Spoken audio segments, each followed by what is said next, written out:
আমি সকাল ভোরে 5টা উঠে বাবার জন্য একটা বাইক কিনতে যাব। আমার আমার বাড়ির পাশে সামনে দিয়ে একটা গ্যারেজ আছে।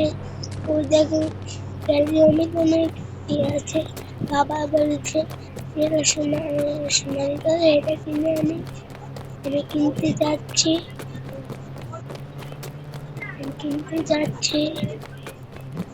এই যে দেখছি সোনাই বৃন্দাবন। এই যে আমার এইটা বাবার জন্য এই গাড়ি খেতে করছে নিয়েছে।